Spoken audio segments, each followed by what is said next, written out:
We all have those days you wake up feeling like you've been hit by a truck. Your energy is low, your motivation is gone, and every fiber of your being says, skip it today. But here's the truth. If you want lasting results in your health, your strength, and your life, you've got to learn how to stay consistent, even when you feel tired. Today, I'm going to share 6 powerful strategies that I use with my patients, and that I personally live by to keep showing up, no matter how my energy levels are doing. Understand the difference between fatigue and laziness. First things first, you need to know what you're dealing with. If your body is truly fatigued, maybe you've had poor sleep, you're recovering from illness, or you've overtrained. Pushing hard can actually set you back. That's when you need real rest and recovery. But laziness, that's different. Laziness is when your body can move, but your mind is negotiating excuses. The key is to be honest with yourself. Ask, am I physically unable or just mentally unwilling? That clarity will help you choose whether to push through or pull back. Anchor yourself to a bigger why. When you're tired, willpower is unreliable. That's why you need something deeper. Your why. Why are you trying to stay healthy? Why are you keeping up with your workouts or good nutrition? Maybe it's so you can walk your daughter down the aisle. Maybe it's so you can travel without depending on anyone. Maybe it's just to wake up pain-free and strong every morning. When you connect with that bigger purpose, your motivation stops being about today's energy and starts being about tomorrow's legacy. Adjust, don't abandon your plan. One of the worst mistakes I see is an all-or-nothing mindset. If you can't do the full workout, you skip it. If you can't cook a perfect meal, you order junk. That's a fast track to inconsistency. Instead, scale it down. Swap that 45-minute workout for 15 minutes of stretching. Replace your 5K run with a brisk walk. Do something, because doing less is still infinitely better than doing nothing. Harness the power of routine. When something becomes part of your daily rhythm, you need less mental energy to get it done. Think about brushing your teeth. You don't debate whether or not to do it. You just do it. Build your health habits the same way. Set a consistent time for exercise. Plan meals ahead. Lay out your workout clothes the night before. When your routine is solid, you won't rely on feeling motivated. You'll just follow the script you've already written for yourself. Use energy boosting micro strategies. Sometimes you're not so much tired as you are sluggish. Drink a tall glass of water. Have a light snack with protein and healthy fats. Step outside for 5 minutes of sunshine. Do 20 deep breaths to flood your body with oxygen. Little actions like these can turn your energy dial up just enough to get you moving, and once you start, momentum does the rest.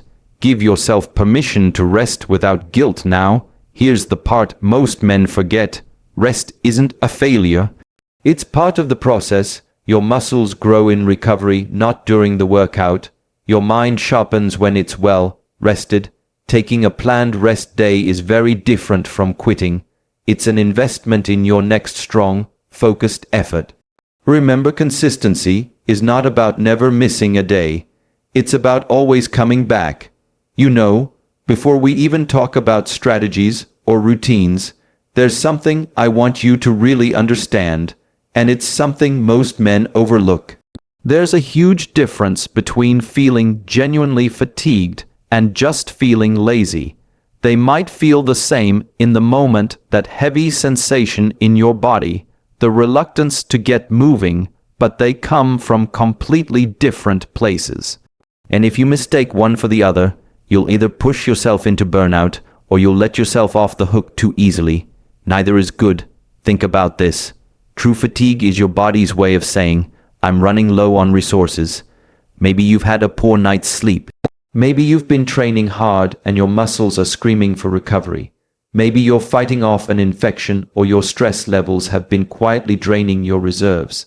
In that state, forcing yourself through a hard session can backfire. You'll break down muscle instead of building it. You'll slow your recovery instead of speeding it up. You might even make yourself more prone to injury or illness. Laziness, though, is different. Laziness is when your body is capable, but your mind starts playing games with you. It whispers excuses. It tells you, it's fine to skip today, you'll do it tomorrow. It magnifies the smallest discomforts and turns them into reasons to stop. And the truth is, most people aren't as good at telling the difference as they think they are. Sometimes, what we call fatigue is just mental resistance wearing a disguise. So how do you tell them apart? You have to start listening, really listening to your body.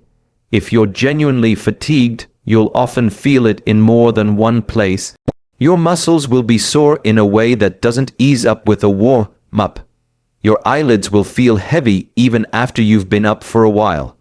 Your concentration will be fuzzy, and your mood might be flat or irritable.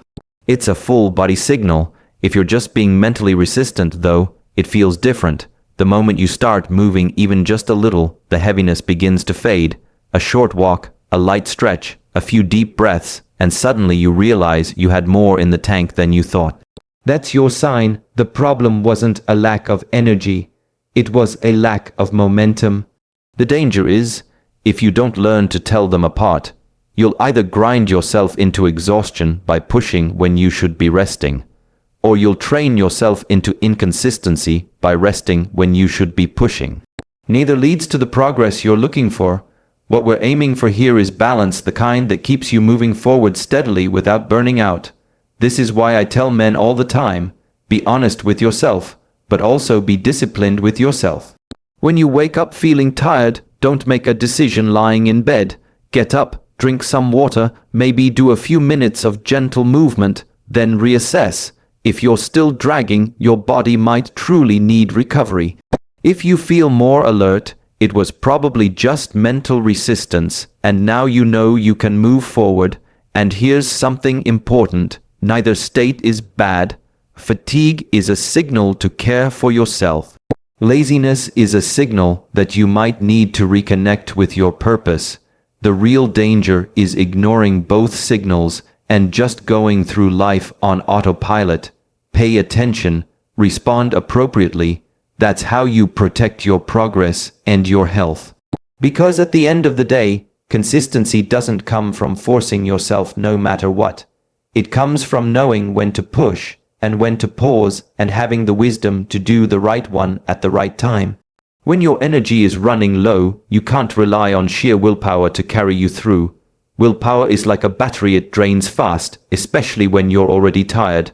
That's why I tell people that if you want to stay consistent, you need something bigger than willpower. You need your why. And I don't mean a vague, half-formed idea like, I just want to be healthier. I mean a reason that's so clear and so personal that it lights a fire under you even when your body is whispering, skip it today. Your why is the anchor that keeps you steady in rough waters. Think about the days when everything in you says, not today. On those days, if your only fuel is motivation, you'll fail. Motivation is fickle, it comes and goes, but your why is a steady force. It's not about the mood you're in, it's about the life you're building. And when that reason is strong enough, it can override the excuses. So, what's your why? Maybe it's so you can pick up your grandchild without wincing in pain.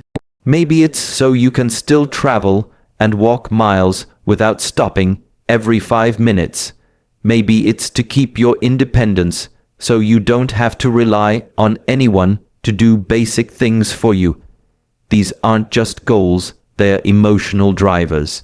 They carry weight, they have meaning. When you're deeply connected to them, you stop making decisions based on how you feel in the moment, and you start making them based on who you want to be. The truth is, the body follows the mind. If your mind is focused only on the discomfort of right now, the tiredness, the heaviness, you'll talk yourself out of action. But if your mind is fixed on the bigger picture, you'll find a way forward. That's why elite athletes, soldiers, and even people who have overcome huge challenges all talk about purpose. Purpose beats fatigue. Now, here's the tricky part. Your why has to be real to you. It can't be borrowed from someone else. You can't say, well, My friend's reason is to run a marathon, so that's mine too. If you don't actually care about running marathons, it has to matter enough to you that it makes you get up when you'd rather stay in bed, that it makes you take the walk when you'd rather watch TV, that it makes you choose the healthier meal when the easy option is right in front of you. If you haven't found that why yet, you need to take the time to dig for it. Ask yourself, what will my life look like in 5 or 10 years if I keep going the way I'm going? Then ask, what could my life look like if I stay consistent? Imagine the difference. See it in your mind, feel the gap between those two futures. Your why will live in that space, and here's the real power of it. Once you know your why, it stops being about forcing yourself to do something. It becomes about living in alignment with the person you want to be. The tiredness will still come, but now it's just background noise.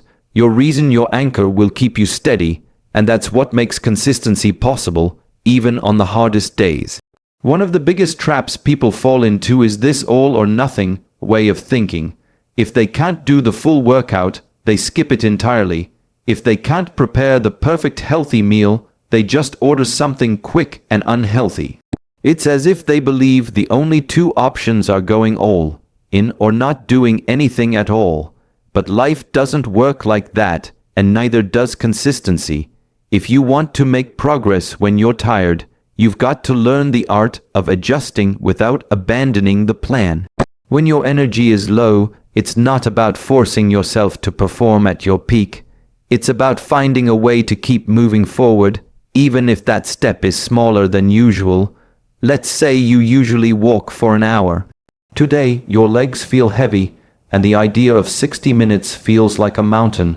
You don't have to give up. Maybe you do 20 minutes, or even 10. Because here's the thing, 10 minutes keeps the habit alive. Skipping entirely weakens it. The same applies to your nutrition. If you normally cook a balanced meal, but tonight you're drained, you don't have to resort to processed junk. Maybe you make something simpler: scrambled eggs, a salad with some lean protein, a quick vegetable stir-fry. It might not be Instagram-worthy, but it's fuel that aligns with your goals. The danger of abandoning the plan completely is that it teaches your brain a pattern. When it's hard, I stop. The more you repeat that pattern, the stronger it gets, and pretty soon you've trained yourself to quit whenever conditions aren't perfect. Adjusting, on the other hand, sends a different message. I still show up, even if it's not my best day. That's the mindset that builds unshakable consistency, and here's the beauty of it: once you start, even with something small, your energy often improves. You tell yourself, I'll just stretch for 5 minutes, and by the end of those 5 minutes, you're ready for more. You tell yourself, I'll just take 1 lap around the block, and halfway through, you decide to go a little further. You only get to experience that shift if you start small instead of stopping entirely.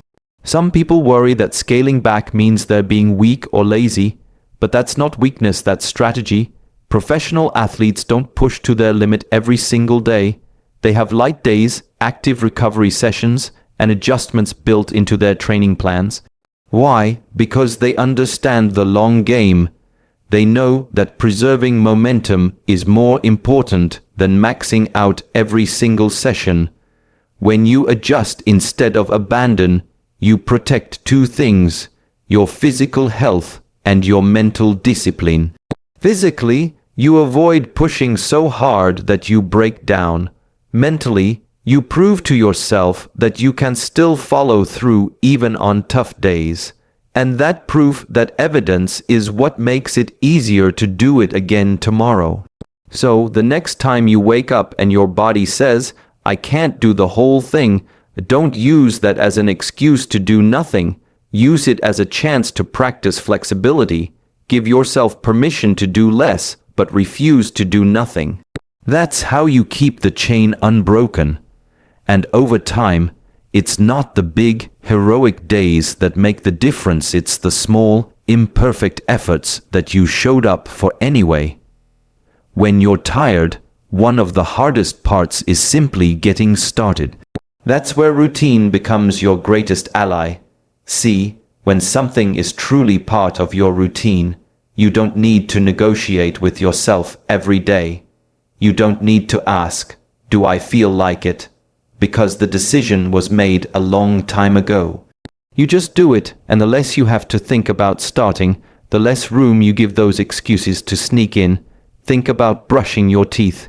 You don't stand there at the sink debating whether or not you should do it. You don't weigh the pros and cons. You just pick up the toothbrush and get it done because it's ingrained. That's exactly how you want your health habits to feel. The more automatic they are, the less energy you waste on deciding, and the more energy you have left for actually doing. The problem is, most people approach their habits casually. They fit them in if there's time, or when it feels convenient. But that approach doesn't survive the days when you're tired, busy, or unmotivated. Those are the days when your routine matters most, because it carries you through without relying on motivation. Motivation is unstable, routine is steady. If you always exercise at the same time of day, your body starts to expect it. If you prep your meals at the same time, it stops feeling like a chore and starts feeling like part of your daily rhythm. And once something becomes part of your rhythm, skipping it feels more uncomfortable than doing it. That's when you know you've built a strong habit. Now the key is to make that routine realistic. If you schedule your workout for 5 a.m., but you're not a morning person, you're setting yourself up for failure. Your routine should fit naturally into your life, not fight against it. Start with something you can stick to on both your best days and your tired days, because consistency is built on sustainability, not perfection. Small rituals help too, laying out your workout clothes the night before, filling your water bottle in advance, setting a reminder on your phone. These little cues signal to your brain it's time. And once your brain gets that signal enough times, it stops questioning the process and starts following it automatically. This doesn't just apply to exercise. It works for nutrition, sleep, and even stress management. Going to bed at the same time, having a set morning routine that includes movement and hydration, scheduling short breaks to stretch or breathe during the day. These anchor points create stability, and stability breeds consistency. And here's the best part. Once a routine is strong enough, it actually helps you recover faster on tired days. Why? Because you're no longer spending mental energy debating whether or not you'll show up. You simply follow the structure you've built. That means you can conserve energy for the action itself rather than wasting it in mental back and forth.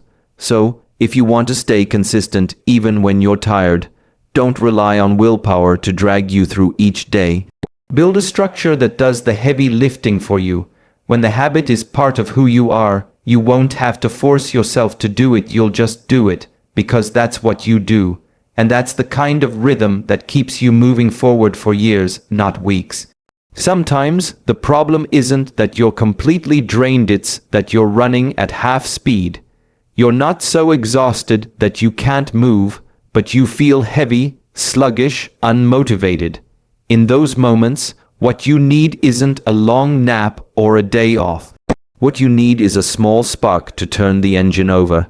And that's where quick, energy-boosting micro strategies can completely change the game. Your body responds to simple triggers. Take water, for example. Most people walk around mildly dehydrated without even knowing it. And dehydration can make you feel tired, foggy, and irritable. Something as basic as drinking a tall glass of water first thing in the morning, or right before you're about to get moving, can make a noticeable difference in how alert you feel.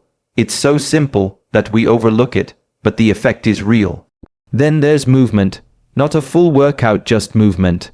A few minutes of stretching, a brisk walk around the block, a short set of squats or push-ups.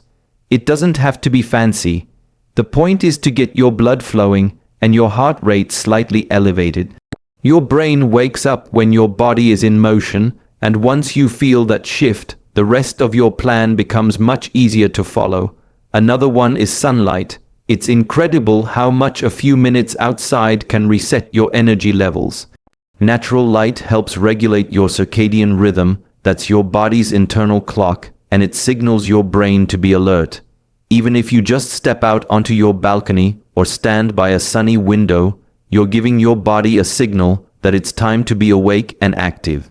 Breathing exercises are another powerful tool. We tend to breathe shallowly when we're tired, which means we're not getting as much oxygen as we could. That makes us feel even more sluggish. But if you take just 2 minutes to breathe deeply, slow inhales through the nose, full exhales through the mouth, you flood your body with oxygen. And suddenly you feel more alive, more ready to move. And don't underestimate the role of food. I'm not talking about loading up on sugar or caffeine. Those will give you a spike followed by a crash. I'm talking about small, nutrient-rich snacks that give you steady energy, a handful of nuts, some Greek yogurt, a piece of fruit paired with protein. These choices give your body something to work with without weighing you down. What's important here is that these micro strategies are not about replacing rest when your body truly needs it. They're about flipping the switch on those sluggish days when your tank isn't empty, but the engine just isn't firing. They're the bridge between feeling off and feeling ready enough to take the next step. The real beauty is how little time they take. We're talking about 5 minutes, maybe 10. Anyone can do that. And once you feel that small surge of energy, you're far more likely to follow through with the rest of your plan. That's how you turn a tired day into a productive day without forcing yourself into exhaustion. So, the next time you feel yourself dragging, don't automatically surrender to it. Try 1 or 2 of these small actions. You might be surprised at how much energy you actually have hiding just beneath the surface. It's just waiting for you to wake it up. There's something a lot of people get wrong about consistency. They think it means showing up at full strength every single day without ever taking a break. They believe that resting is somehow a sign of weakness, or that if they pause, everything they've worked for will disappear. But the truth is, rest isn't the enemy of consistency. In fact, it's part of it. Without rest, you can't sustain the effort needed to keep going in the long run. Your body is like a finely tuned machine. Push it hard enough without proper recovery, and eventually it breaks down. Muscles need time to repair after they've been challenged. Your nervous system needs space to recover from stress. Even your motivation needs downtime, because mental burnout can be just as real and just as damaging as physical exhaustion. If you ignore those signals for too long, you don't just get tired, you lose the will to keep going. The mistake many people make is treating rest as something they allow themselves only when they've completely collapsed. But by then, you're already deep into fatigue, and it takes much longer to bounce back.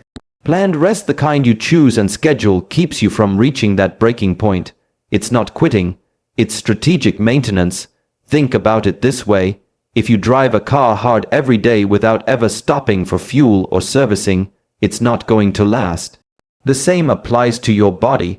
The days you take to rest aren't wasted. They're the reason you can push harder and longer on the days that count.